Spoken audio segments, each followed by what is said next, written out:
Hey, and welcome to this episode of the Marketing Guides for Small Business podcast. Today, Paul and I are excited to be joined by our guest, Mickie Kennedy.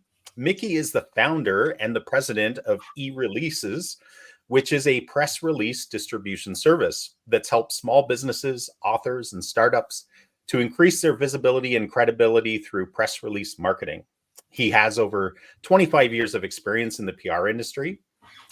Here are a few things you should know about Mickie. He has distributed more than 100,000 press releases for more than 10,000 customers. That's huge. He has worked with more than 20 Shark Tank companies, including Manscaped and Squatty Potty. Just like to say that name.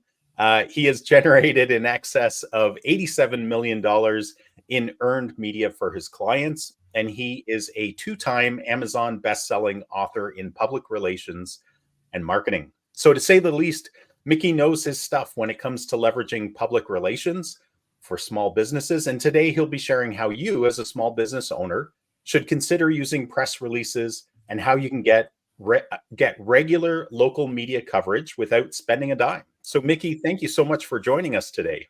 Oh, thanks for having me. We're really excited to have you on this podcast and the information that you're going to share with the audience. So I'm going to start off with a question. Let's start off by asking, are press releases a viable and relevant marketing strategy today for small businesses? Yes, absolutely.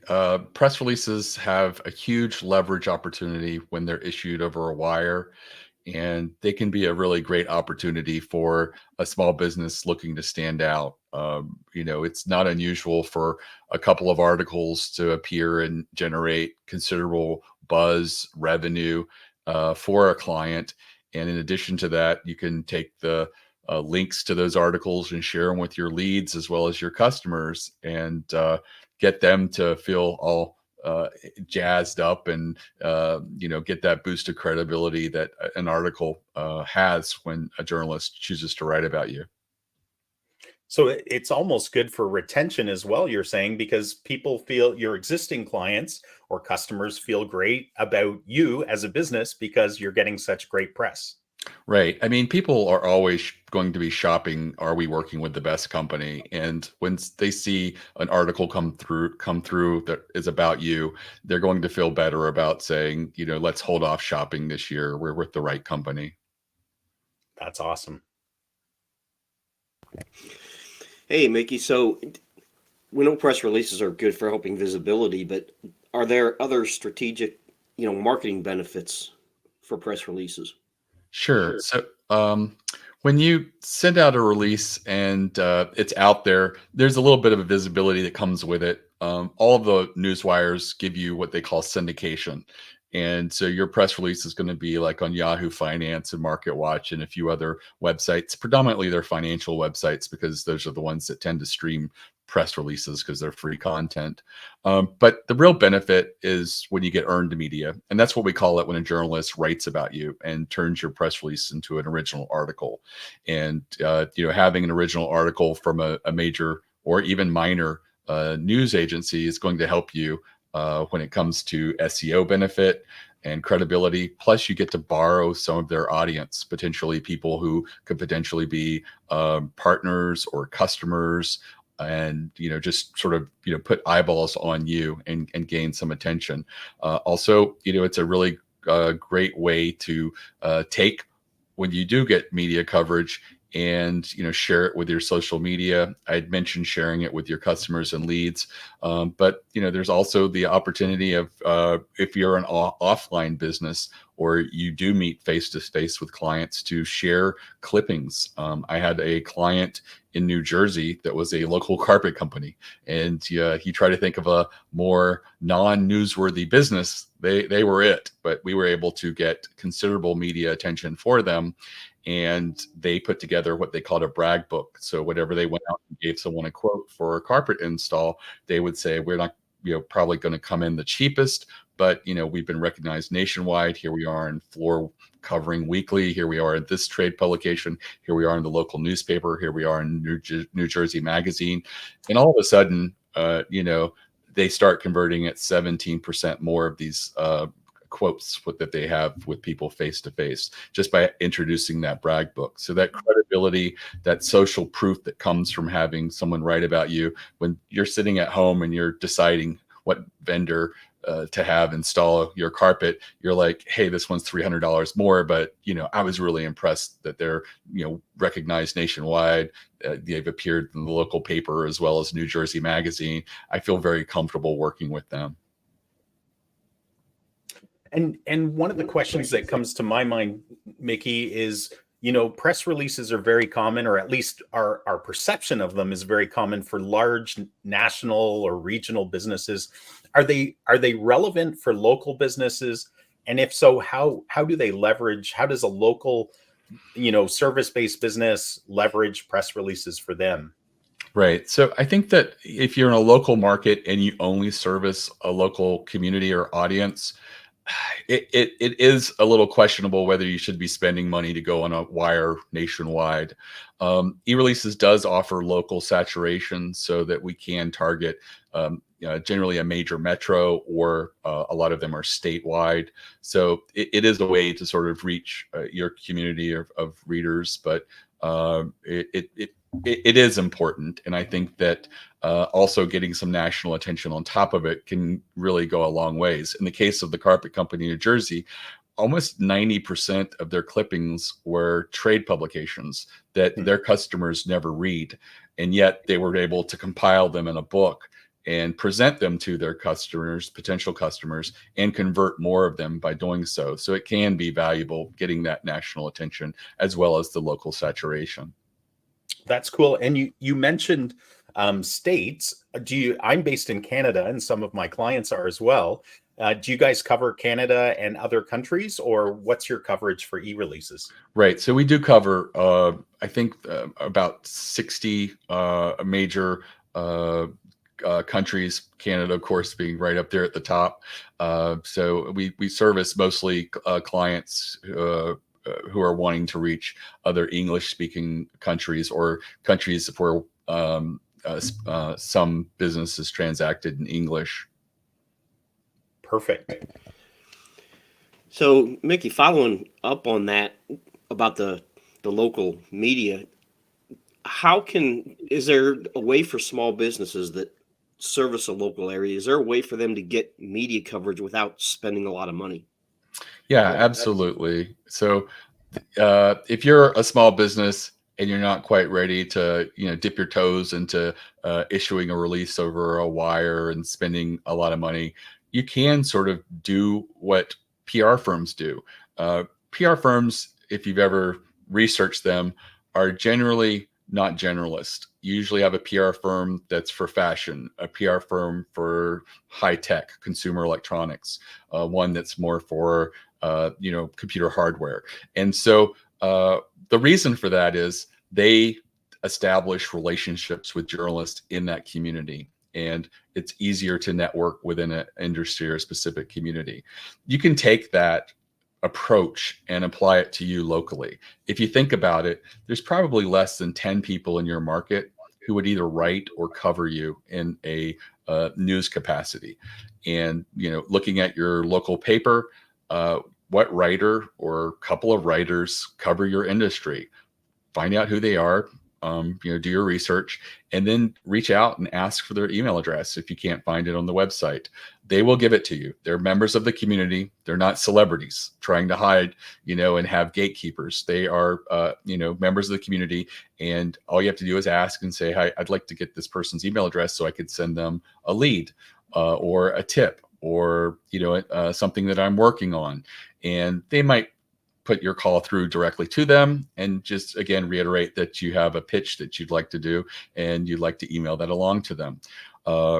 Build your own little Rolodex. If you're lucky enough to have a newspaper or business magazine or both, again, do your due diligence, figure out who writes in your industry and get their email address. Now, all of a sudden, when you have these 10 email addresses, and it can also include radio and TV as well. If there's segments that you've seen that sometimes spotlights businesses or interviews people, find out who the booker or producer of that segment is, It might just be the booker or producer of the entire program. And again, get their email address. And as you have ideas, send emails to these people. They don't have to be press releases. You can just put together 3 or 4 sentences. I always recommend putting together a strong quote in addition to that, because if a journalist sees an amazing quote, they can in their mind visualize building out an entire article around that amazing quote. And by amazing quote, I mean say something that can't be easily paraphrased without losing the magic of it. And it could be the way that it was crafted, the wordsmith approach, or it could be the power or persuasion of what you said, or just the strength of it. And spend a little bit of time with that quote and try to keep it to 1 to 2 sentences max, and have those additional sentences of pitching. And it can be just something along the lines of, I've seen a lot of media coverage in my industry about this issue. Could be, going green. And I would love to share with you what we're doing at, local Dry Cleaners Inc. And here are some things that we're doing that are really relevant, and maybe break that out very shortly, and then have that amazing quote. And, just send that to them as you have these ideas. I, would not recommend weekly, but I do think that every other month, or if you can sustain it even a little bit more often, like monthly, but at the minimum, I suggest doing it quarterly. And what you'll find is over time, you won't even have to reach out to them. They'll reach out to you. They'll be working on a story. They'll be looking for a local business that they can just plug into that article. And because you've been reaching out to them for the past year and a half, you're going to come top of mind, and they're going to reach out to you and say, hey, I'm doing this story on this subject. I thought of you. Could I get a few words that we could plug into this article and use you for it? And again, spend a little time and energy on that quote. Say something that's just really powerful or meaningful or concise. Just if you can really condense something very, very good, then that is another way to sort of stand out there. And this is something that PR firms do on a national level within an industry. And this is something that you can start just locally, and it doesn't have to be very daunting. At the minimum, you just reach out to these people quarterly. And my next question was going to be how to approach the press, but I think you've answered that. Are there any other tips related to that?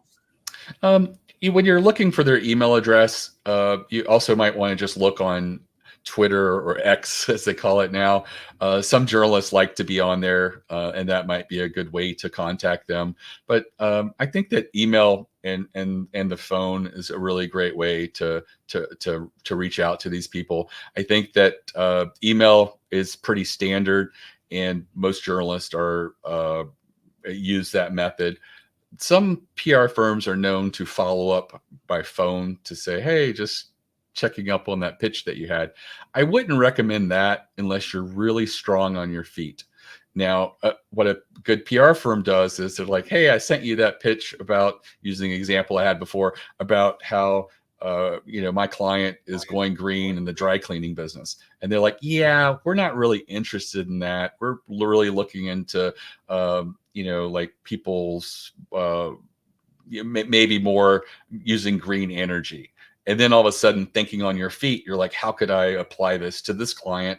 Or as a PR firm, you might have another client. You're like, oh, so you take the opportunity and you tweak your pitch, and you present them something else. So if you're really good on your feet, you can follow up through phone calls, but you might annoy some journalists. Some journalists just prefer the more passive approach of receiving emails and deciding yes or no without having to have an interrogation with a person. You can sort of get a feel for that if you call and just make a note if it seemed like they weren't really receptive to it.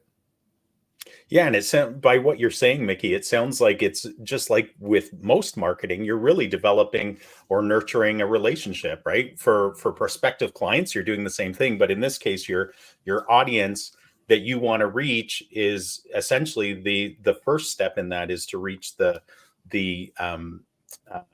the press themselves or the journalist and start developing a relationship so that they see your value in the marketplace for their audience. Is that right? Correct. And sometimes you may not even have something to pitch, like you just don't have anything going on with your business, but you've noticed a trend within your industry because most people follow trade publications and industry press uh, stronger than general news. And at your local news, it may take a few months before they start to talk about a subject. So maybe you could just tell them, hey, I've really seen a lot of people talking in my industry about X, Y, and Z. I just thought I would, share this with you and see if it's something that you may want to consider, even knowing that you wouldn't be a great fit for an article about it. But what you're doing is creating goodwill and working that relationship and being a value to them, so that next time you do have something to pitch, they might be more receptive. Like, oh yeah, they gave me that really good story before that I ended up doing. I owe them a little bit. So it really is a great way to sort of establish a relationship and try to be a friendly member of the community and see them as the member in the press that can potentially help you, but also have a cordial relationship. Yeah.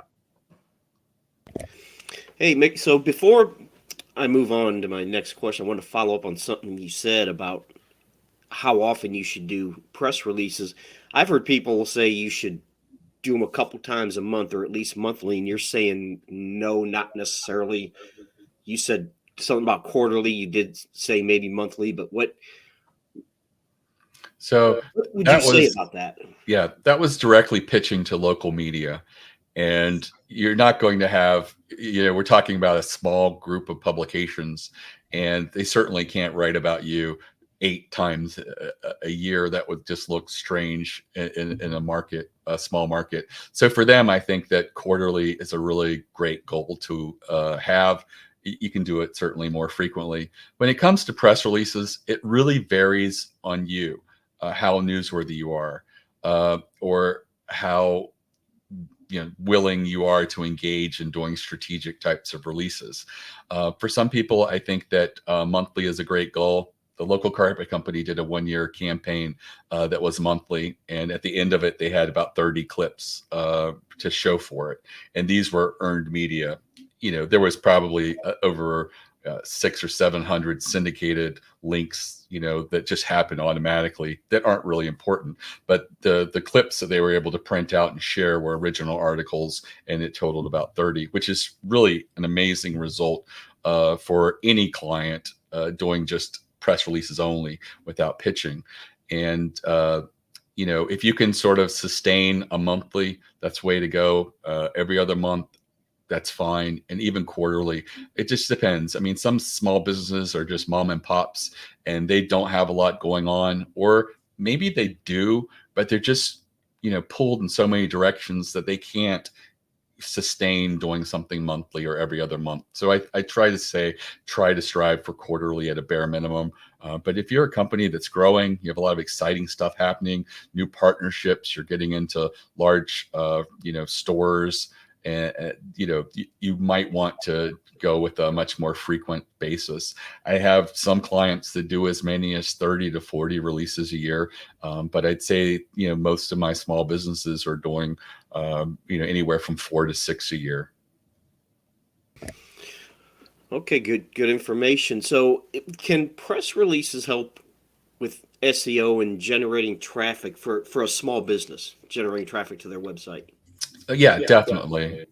So anytime you get an original article about you, that is a huge indicator on a major news site, because news sites generally have authority when they talk about SEO, and this search engine optimization authority that happens with certain sites that are just known to be really respected, and news sites are right up there with it. So anytime you get an article there, it's a benefit to you. And with Google, you don't even have to have a link in the article to your website to get the SEO benefit. Google gives you what is called like an implied link, as if there is a link, Google can contextually tell that this press release mentioned your company name and talked about you and your industry. So they contextually knew that this article was about you.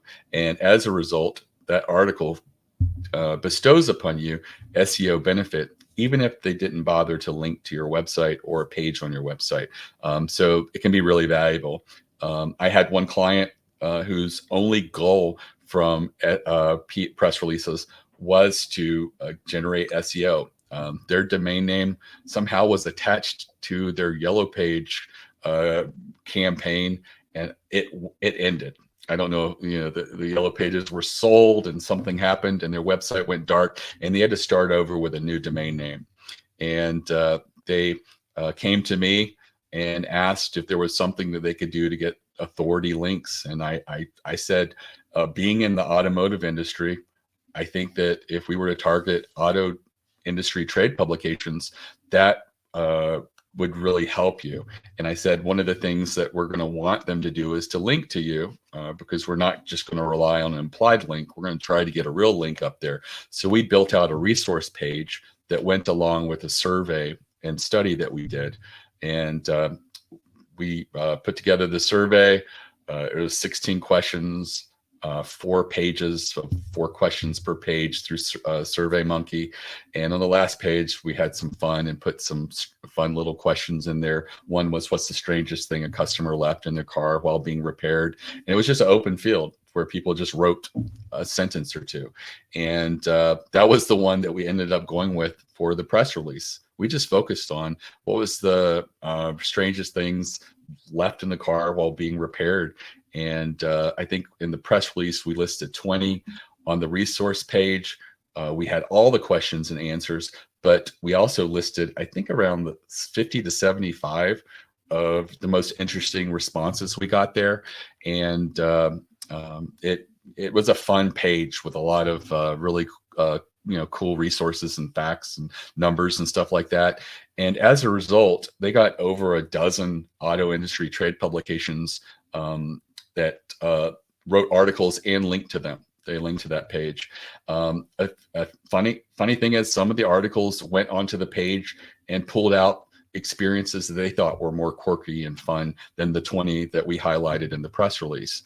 And a couple people wrote articles about some of the other questions that we ask in the automotive industry. So it worked out really well. They got local newspaper pickup. They also got pickup in a few minor newspapers nationwide that just thought it was a really cool thing. And I think within 6 to 10 weeks, they were ranking #1 in search for, local auto repair or auto repair in the city that they were in Pennsylvania. And so it can help you, and it can help you pretty fast. And also these links can be very meaningful. The only downside is that, unfortunately, a lot of news sites over time might migrate their content management system, or CMS. And generally they do a big purge of all old articles and things like that. So sometimes these articles die. But the good news is, you want to make sure that when you do get these articles, you share them as much as you can with links on social media and with, as I'd mentioned, clients and leads. But you also want to capture them, take screenshots of them, put them up on your website with logos. Try to build out a newsroom if you can on your website, where you put the press release, you put screenshots of articles, and just get all of that out there. And at a very minimum, if that's just too much of an ask to redesign your website, if you have a blog, put them there, just as long as you have them on your website. Yeah, that's a good point, real quick, about the implied links from Google, because Google is really moving in the direction of entities and the context in which those entities operate. So the implied link, like you said, if you can get a real link, that's even better. But even an implied link from Google can really be helpful. Right. Yeah. We used to put all of our press releases on our website. And after a while, Google has a developer site where it has a tag cloud of what they think your website's about. And we realized that Google was thinking we were about the iPhone and all of these other press releases that we were doing. So we cleaned it up and got our press releases off of our website. And as a result, our SEO improved considerably. And the types of traffic we're getting is more relevant to people looking at press releases and press release distribution. That's awesome. And Mickie, so thinking now through the process, a small business is convinced. You've convinced them now they want to do a press release. They want to use e-releases or a service like yours. What are the steps involved to effectively create, publish, and distribute a press release? Right. So basically, you're going to want to decide what the press release should be about. And you want it to be as newsworthy as possible. There are many pages that will list hundreds of things you could have or be the subject of your press release. We have them on e-releases. And the thing is, many of them aren't strategic, and by strategic, I mean important, newsworthy. We get the most common press release at e-releases is a personnel change. And often it's not a new CEO or board member or someone important. It's not an industry veteran that, is a major coup for you. It's an associate VP of HR. And if you're going to spend money and go over wire, you want to, fish with better bait and have more strategic types of releases. Another common press release we get is the product launch press release, which in and of itself isn't bad, but it's usually, here's a product, here's a bullet list of features, and here's a buy button with a link to a page on their website, and that's it. And you got to remember, journalists are storytellers. And if you look at what the best articles that journalists write, they have story arcs. And it's hard to have a story arc when it's a product and a list of features. Things that you could do to help them would be build out the press release with a use case study. This client had this problem. They used the product. This was the results that they saw, and get a quote by them talking favorably about the product and incorporate that into the press release. So, that's it. When it comes to writing the press release, the writing is the easy part. It's the strategy beforehand. And I think that if you spend a little bit more thought and time and realize that journalists are gatekeepers, and what your goal is to get recognized, has to also coincide with their goal to fascinate and entertain and educate their audience. And so what could you do in your press release to make it more irresistible or of interest to their audience? And if you can do that, it becomes a win-win, where they get what they want, which is a great article, and you get what you want, where you get some recognition in the industry. When it comes to the actual writing of the press release, there's lots of resources. We have them on our website as well at ereleases.com. You can just click on press release samples or examples and look at them. And the writing is not complicated. It's a very, almost 8th grade level writing, usually without a lot of jargon, unless you're writing something specifically to technical trades and you only want to reach out to them. But most people are trying to go a little bit more general and broad. And so you want to make sure that you don't have a lot of jargon in it, and that you have an amazing quote in the press release, and that you're leading with the hook in the headline and the opening paragraph. And I think that even using AI to help you write, if writing is a deficiency with you, it's completely fine, because while the press release will be replicated on syndicated sites, it's not going to convey much benefit. What you're looking for is a journalist to take what you wrote, and then they write it in their own words, and then they post that as an article. So using AI is not a deficit. I wouldn't endorse using AI to create content that's going to live on your website, like your blog posts and stuff like that. But I know that some people do. And I just feel like at some point, is Google going to decide that they prefer human crafted and curated content over AI? But I think when you're presenting the content specifically for the media to turn into something else, using AI is completely fine. Yeah, that's a good point, in that Google has already added to their algorithm AI detection. So it's great to use it as a starting point, but you really need to have a person vet it and maybe tweak things a little bit, because Google is looking for those things. Let me ask you this. It's when someone approaches a PR firm, whether it's e-release or someone else, what do they need to know about that process, how it works? Is there anything they should definitely do or things they should not do? I think that when they approach a PR firm, that they should be open to PR, and they should be open to a PR campaign. We get a lot of clients that are one and dones, where they do one press release. It might be the product launch with a list of features. It could be the personnel change. And then they just say, well, that didn't work for us. And they just move on. And what they don't do is, strategic types of press releases. They're not doing the types of releases that work. And what you have to realize is the average PR campaign, you're not going to get every press release as a win. Often, you're looking for the one or two a year that generate a decent amount of article response. And so if you stop after one press release, you're sort of selling yourself short. It's like doing a Google ad campaign, and after 1,000 impressions decide, well, no one bought. 1,000 people looked at the ad. It's not going to work for me. We see that all the time. Yeah. You have to tweak it. You have to change it. You have to be willing to go strategic. And that's something that e-releases prides itself on, is education. I have a free masterclass that's a video training of an hour that goes through the strategic types of releases that you could be doing, the ones that are meaningful and likely to get picked up. And if you were to use that to build a PR campaign, I guarantee that you would get results in a campaign of 6 to 8 press releases. And that one is at ereleases.com/plan, PLAN. And it's less than an hour. It's a great place for someone who's new or thinking about PR to start, because it really takes your business and walks it through the types of releases that you could be doing that are meaningful. For example, I'd mentioned doing a survey or study. That's a great way to stand out. And it doesn't have to be daunting. A lot of people are like, well, I wouldn't know who to send the survey to.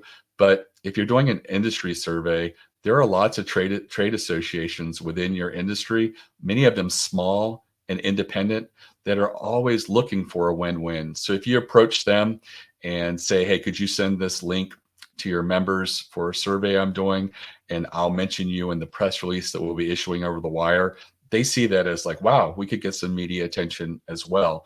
I've had some that are a little, I guess they're crafty and smart, where they go, could we co-brand the survey? I don't see a downside to that unless they don't have enough members for it to be a slam dunk.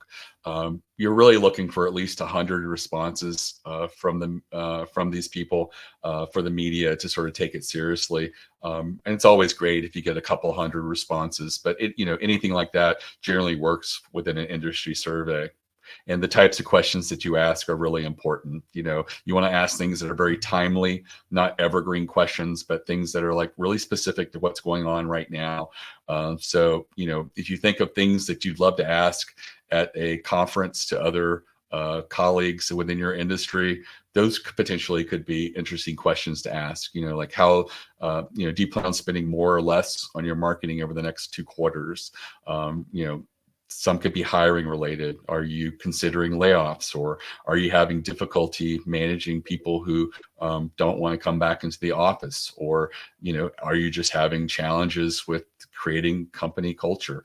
All of these things could be really relevant questions, but you also want to sort of leave yourself some room at the end of that to maybe ask a few left field questions, like, wild questions that, may not lead anywhere, but oftentimes in the example I talked about, the automotive repair shop, it worked really well for them. So be creative, put a little energy into that thought process, and be strategic and be open. And I think that if you approach PR like that, and you go working with a firm like e-releases or someone else, it can really work well for you. And e-releases is really considered more of a press release distribution platform than a PR firm. We do work with a lot of small PR firms, but as a platform, our costs are considerably low.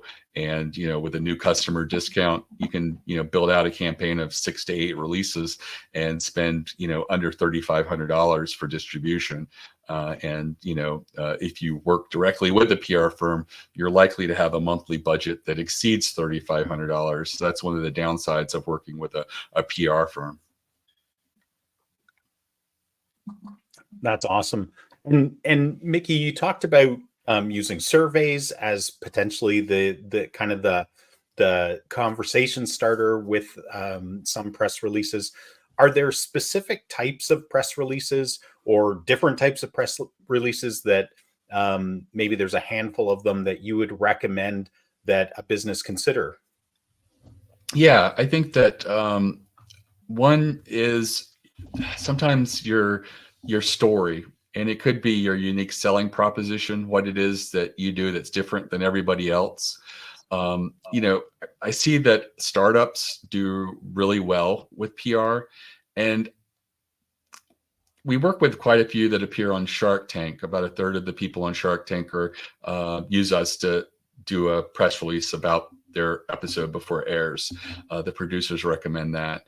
And I recognize that they do really well. It doesn't hurt you're on a national TV show, but I've seen it work with startups who aren't on Shark Tank, who just come in. And I think that they have a strong grounding of what they're about. They have an elevator pitch down pat. They know and have defined what they do that's different than everybody else. And, what is your story? Is it inspirational? A vulnerability? There's often a human interest element in these stories. Everybody that goes on Shark Tank shares their story. I was sick, I was home, I was out of work, I had this need, I created this. Often it's a very humanizing element, and that works really well. So is there something there? Your journey, your elements of who you are and how your business came to be. That's not going to work for everyone, but sometimes there is a quirky beginning. You could also go the eBay route. Everybody in the early 2000s knew the story that eBay was created by a guy to help sell his girlfriend's Pez to collection, which was completely manufactured by a PR firm. That was not true. Wow. But it got a lot of articles because it was a way to immediately identify, oh yeah, you have this odd collection. How do you get rid of it? So, you create this product, and then you see other people can use it to sell their products. And so it sort of highlights that, and it sort of shows the value of having a story because it makes it more accessible to everyone. So is there something with the genesis of your business or a particular product or something that you've gone through that can be you being vulnerable, or a pivot that you've done? We did a lot of press releases during the pandemic about pivots. Everybody was changing what they were doing, and they needed to communicate that. So anything along those lines can really go a long way. Other types of releases that are meaningful is, I mentioned surveys and studies, but data. Journalists love data, and it doesn't have to be a survey or study. You can take public data that's out there and arrange it in a way that's interesting in a press release. You can talk about your product. You can talk about, certain percentage of people in your industry face this problem. Your product solves it. And here's some percentages on, people that have used your product, that the results that they achieve. So just incorporating data that you have, mixing it with public data is a way to make your copy more interesting and to make it more of a story arc, because, identifying a problem within the industry is great, but having numbers behind it makes it more meaningful, and you can dig in. Researching your industry for blind spots or gaps is another great way to get media attention. That's what the carpet company did. Their press releases were at the first 5 months, nothing happened. They got nothing. And we did a brainstorm and found out that their biggest enemy was the big box home improvement stores. And so I said, let's go with that. And let's do a David versus Goliath approach, and how you have to market against, Home Depot and Lowe's, and how they're really they provide a terrible service to customers, and how you have to market against them. And that was what really got them a lot of results. Over 10 places picked up that first release that we did. And like I said, at the end, they had over 30 clippings from the remaining 7 months that we had working with them. Quotes I'd mentioned are really important. Journalists can really build a story around an amazing quote. Another thing to keep in mind is there's been this concept called newsjacking. I think I heard it a little over 10 years ago, and it's like when there's a trend in your industry, join it. And that worked 10 years ago. It doesn't work now because there's too many people competing. And if everybody's joining the conversation saying the same thing, you're competing for, maybe 20 articles, and there's 10,000 of you or 5,000 of you. But if you're willing to be the friendly jerk or contrarian, that's where you can get picked up in all 20 or 30 of those articles. Most journalists want to be fair and balanced and show both sides of an issue. But most of the times when articles go to press, they only show one side because no one was there raising their hand saying, not so fast. This is the negative side of this issue. For example, electric cars. Everyone seems to think they're great. We're moving to them. But you could be the person who says, maybe we shouldn't move so fast. The electric grid isn't really set up to handle everybody with electric cars at this point. The batteries take their own environmental toll, mining them, not to mention the labor issues of often children going down and working in mines. Also, what do we do with these batteries at the end of their life? Are we creating an even bigger landfill issue? And also, have you seen fires where electric cars get into an accident? They cannot be put out with your average fire truck putting water on it. It often takes as many as 25,000 gallons of water to put out a single electric car fire. And that is not what I would call environmental. Now, that contrarian side that I just took is level-headed and rational. It's very unlikely that I'm going to alienate my customers. So when you do that, you want to make sure that you're not taking a position that would, make people angry or, ruffle any feathers among people who are your customers. But it is a great way to stand out within your industry and be the go-to person when they're talking about an issue to put that other balanced side in there.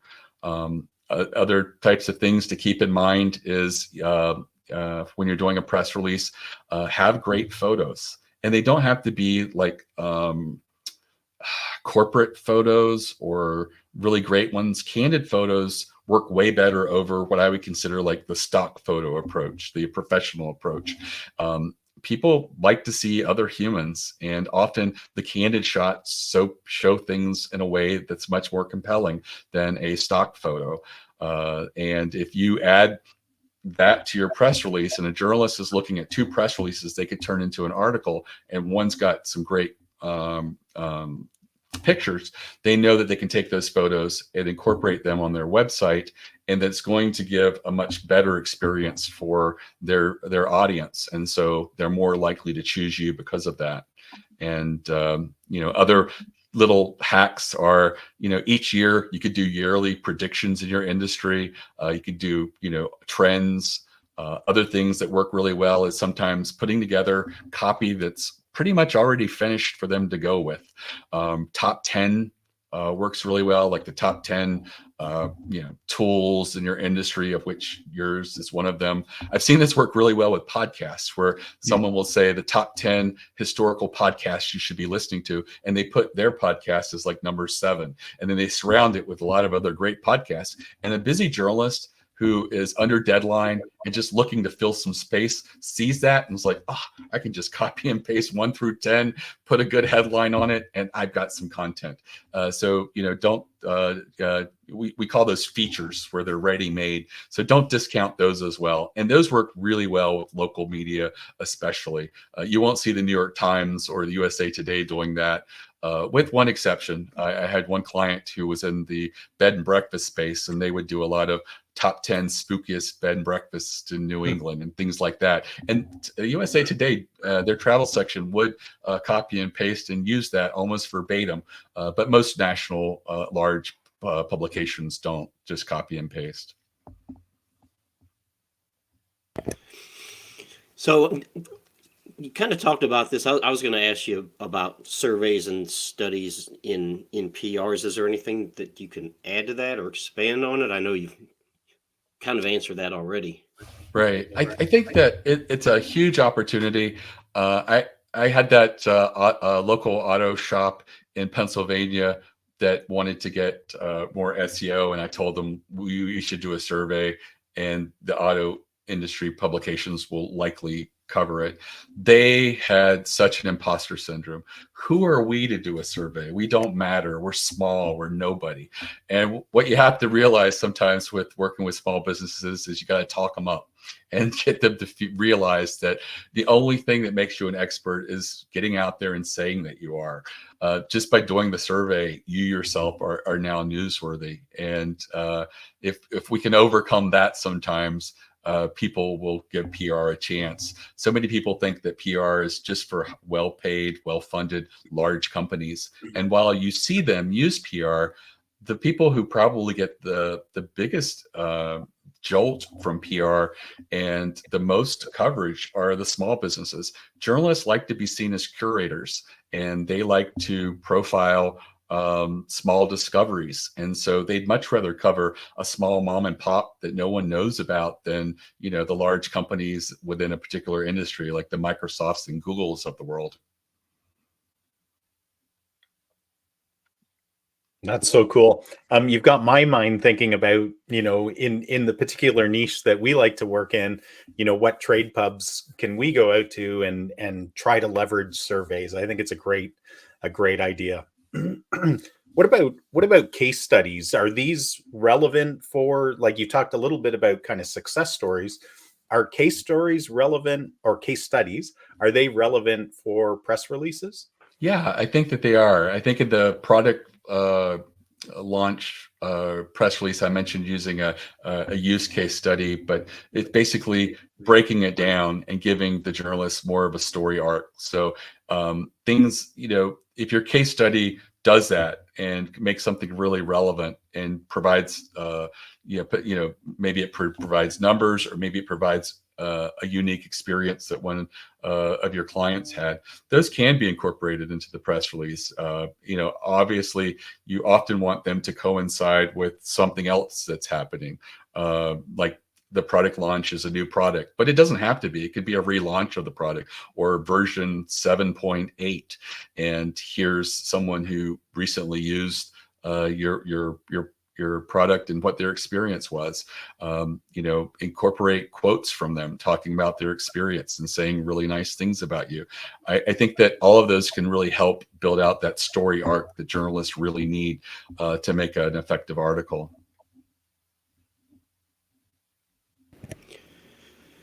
So let me ask you this: when creating a press release, what are some of the points or key ingredients, if you will, that really should be included in a press release? And is there anything that should not be included? Right. So I think that the key ingredients is anything that can help a journalist create a story arc. And a lot of times when people look at press releases, they're looking at what someone else in their industry did in their press release. And that's the worst place to go, because I will tell you, 95% of press releases that get issued, nothing happens to them. There's no earned media. No journalist writes articles about them. They get the syndicated links that happen, but nothing else really happens. So, you can certainly look at another press release and copy it, but then go back to it and say, what would make this more meaningful to share with a journalist? What would make the journalist really want to share this with their users? And I had mentioned the use case study. There are other instances where you can pepper it up with numbers, like get some public data that's out there. And, if you're talking about a particular struggle that some of your clients have, put some numbers behind it. What are the percentages, or, how many people fell in your industry within the first 5 years because of this? That data is probably out there. You do, hunt it down, find it, incorporate it into your press release. An amazing quote, that's a no-brainer. And also just lead from your strength. Have the headline and the opening paragraph really touch on what your newsworthy element is, and you want to make it really useful for a busy journalist just to browse and see that this is relevant to them. I see a lot of people who will create puns and have funny little headlines like they're writing for the New York Post, but you're not writing for the readers of the New York Post. You're writing for busy journalists.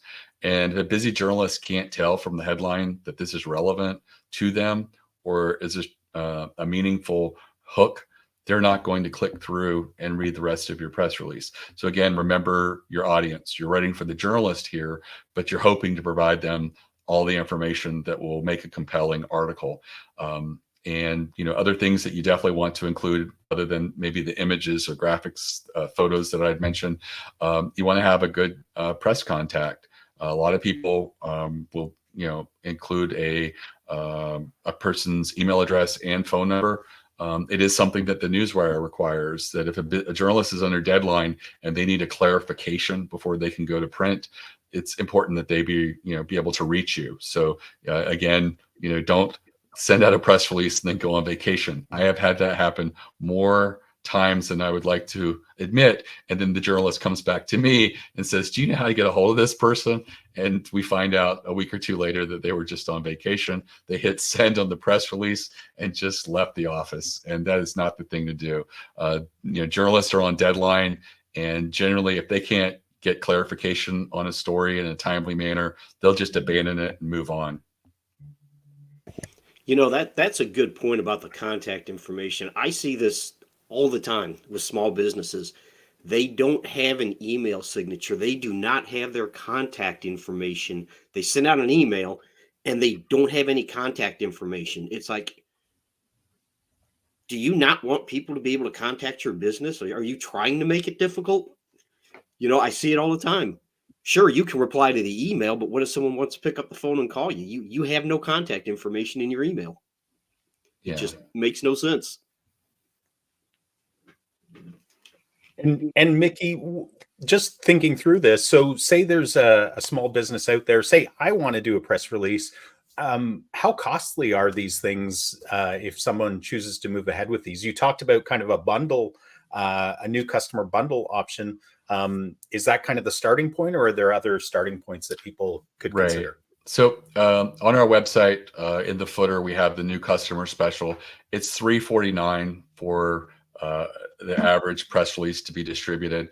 You can buy a package at that price, a little bit more savings buying a bundle, but you don't have to do it with your first order. You can do a press release at that price, and within 30 days, if you come back and decide you do want to upgrade into a bundle, you can do that. We do make it really easy for someone to come in and just sort of kick the tires, so to speak, for $349, and then be able to lock in that rate into a bundle. And I do tell people again that a PR campaign is where you should start, not a single press release. And generally 6 to 8 press releases. You can do them in a year.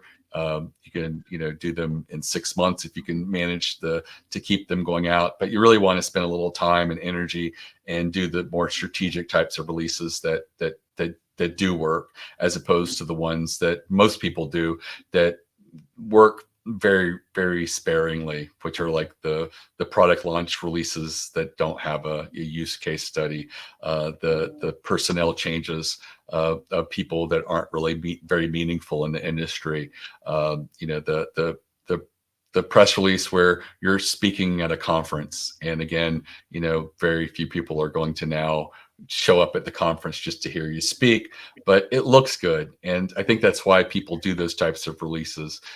They don't know what else to be issuing when it comes to press releases. And so I direct them to my website and that free video masterclass and tell them that here are, as many as 8 different ideas you could do that are meaningful, and you can replicate them again and again. One of my clients that does 30 to 40 releases a year only does surveys and studies. They have a website that has lots of micro verticals. So they might have a page dedicated to software that has to do with accounting. They might have another page that deals with graphic arts and Photoshop type software. So they do press releases around all these little micro verticals, and they're very good at asking relevant questions. And so that's a great way to sort of stand out and replicate it. So they're just using one idea and again, and it continues to work for them. When you build out a PR campaign, you want to make sure that you're testing several things, and then if you find something that works, see if you can tweak it and have it work again. That's amazing. I mean, it certainly fits with kind of the mindset shift that we try to get our clients into, where instead of thinking of content as a one-off piece, you're thinking of it strategically due to SEO purposes, your strategic goals. And I think the way you're communicating a PR campaign fits very well with that ideology that you need to think kind of the bigger picture, take a step back, think about your goals of what you're trying to achieve, and create a campaign that is strategic, but it also kind of pushes your business thinking about how do we align better with what our audience wants. And then having this intermediary audience of the journalists is very powerful as well. I think it pushes you to communicate in ways that you might not be used to, but it pressures you into the point of being better at communication. Absolutely. So you talked about ereleases.com /plan is the masterclass. Are there other resources or other ways that our listeners could connect with you, or is ereleases.com the best place to kind of start their journey of reaching out? Right. Yeah. ereleases.com is the best place to start. My staff, which only includes editors, is accessible through email, phone, chat, between 7 a.m. and 7 p.m. Eastern time. And we are really good at walking people through the press release process and helping people get their first release. We'll look at your first release at no charge if you just email it to us and give us a couple business days to get back to you with some notes. Again, whether you use us or not, we're just trying to be a resource for other small businesses and entrepreneurs that are out there. And we really believe that press releases are a great way to sort of cut through the noise and sort of claim some ownership of the media out there by getting mentioned and getting all the great things that come along with being in PR. And like I said, that free masterclass is a great way to start. But we also have ebooks on the website and other resources like press release samples and examples and things like that. So just feel free to go there and look around. And all of our social media is on the lower right, and it goes directly to my LinkedIn. So that's a great place to reach out to me. It's probably one of the few social medias that I actually use. I have people who are in charge of the rest, but I do look forward to people trying PR and making it work for them. Fantastic. Well, I think this is a great place to wrap up. Thank you, Mickie, for joining Paul and I and sharing your thoughts on this really vital topic of press releases for small businesses. And thank you to our audience for joining us today. I hope you found this topic really valuable. We're always open to hearing your ideas. So if there's a topic about small business marketing that you as a listener, you want answers to, pop us a message and we're happy to do a topical podcast about that. Please share this with your friends, family, kids, dogs, cats, colleagues, so that they can benefit from it as well. And until next week, keep calm and market on, folks.